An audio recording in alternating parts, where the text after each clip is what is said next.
Perkenalkan, nama saya Renata Lia Ompusunggul, kelas 11 AKL 2. Asal sekolah SMK Negeri 1 Sesuka.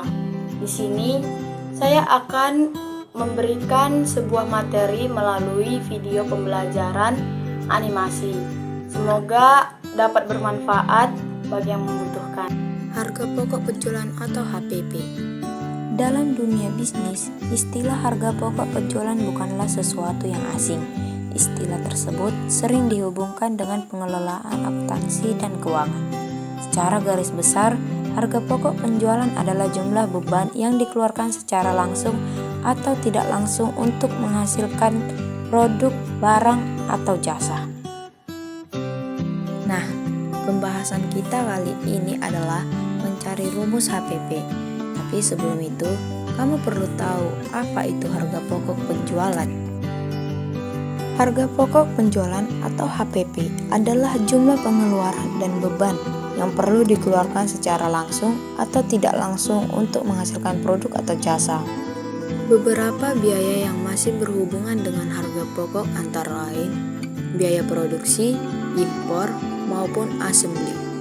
Ketiga kategori biaya tersebut termasuk ke dalam biaya langsung, sedangkan biaya tidak langsung yang berhubungan dengan produk tidak dapat dimasukkan ke dalam harga pokok penjualan. Nah, kamu sekarang sudah mengetahui apa itu harga pokok penjualan. Selanjutnya, kita akan membahas komponen-komponen apa saja yang digunakan dalam menghitung harga pokok penjualan. 1. Persediaan awal barang. Persediaan awal barang adalah persediaan yang tersedia di periode baru perusahaan, di mana ketika memasuki periode baru, perusahaan perlu mengetahui berapa saldo yang dimilikinya. 2. Persediaan akhir barang. Persediaan akhir barang merupakan hal yang sebaliknya terjadi ketika persediaan akhir barang yaitu persediaan yang tersedia di periode akhir perusahaan. 3. Pembelian bersih. Pembelian harga bersih dalam harga pokok penjualan adalah upaya yang dilakukan perusahaan untuk membeli produk baik itu secara tunai maupun kredit. Beberapa unsur yang termasuk dalam biaya pembelian bersih adalah pembelian kotor, pengurangan harga, retur pembelian, dan potongan pembelian. 4. Penjualan bersih. Penjualan bersih adalah nilai penjualan yang dikurangi jumlah potongan dan retur penjualan. Ada beberapa unsur yang termasuk ke dalam penjualan bersih, yaitu pembelian kotor, retur pembelian, dan pengurangan harga. Itulah komponen-komponen yang digunakan dalam menghitung harga pokok penjualan. Selanjutnya, kita akan masuk ke pembahasan cara menghitung harga pokok penjualan. Rumus menghitung penjualan bersih. Penjualan bersih sama dengan penjualan dikurang retur penjualan dikurang potongan penjualan. Rumus menghitung HPP atau harga pokok penjualan. HPP sama dengan persediaan awal dikurang pembelian bersih dikurang persediaan akhir. Rumus menghitung laba kotor. Laba kotor sama dengan penjualan bersih dikurang harga pokok penjualan. Rumus menghitung laba bersih.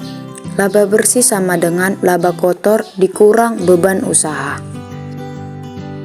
Contoh, Budi membuka bisnis toko order deal dengan nilai penjualan setiap bulannya mencapai 30 juta rupiah. Namun karena ada beberapa ordil yang rusak, dia harus menggantinya dengan total retur mencapai 2 juta. Sementara harga pokok penjualan dari barang-barang yang dibelinya mencapai sekitar 15 juta. Selain itu, Budi juga harus menanggung gaji 2 pegawainya sebanyak 4 juta, sewa ruko sebesar 3 juta, serta biaya listrik dan air 500.000. Lalu, berapakah laba bersih yang didapatkan Budi selama 1 bulan? Mari kita selesaikan bersama. Diketahui penjualan sama dengan 30 juta, retur sama dengan 2 juta, HPP sama dengan 15 juta. Gaji pegawai sama dengan 4 juta, sewa ruko sama dengan 3 juta, biaya listrik dan air sama dengan 500.000. Rumus penjualan bersih tadi adalah penjualan dikurang potongan penjualan dikurang retur penjualan. Akan tetapi dalam soal tersebut potongan penjualannya tidak ada, maka rumus penjualan bersih yang digunakan adalah penjualan dikurang retur penjualan. Maka penjualan bersih 30 juta dikurang 2 juta sama dengan 28 juta rupiah. Selanjutnya laba kotor 28 dikurang 15 juta sama dengan 13 juta rupiah. 3. Laba bersih sama dengan laba kotor dikurang beban usaha atau sama dengan 13 juta dikurang 4 juta dikurang 3 juta dikurang 500.000 sama dengan 5.500.000. Jadi berdasarkan perhitungan tersebut total laba bersih yang didapat oleh Budi adalah 5,5 juta rupiah. Nah, sekarang kamu sudah paham kan cara mencari HPP? Jadi, sekian video pembelajaran animasi saya. Terima kasih telah menonton, semoga bermanfaat.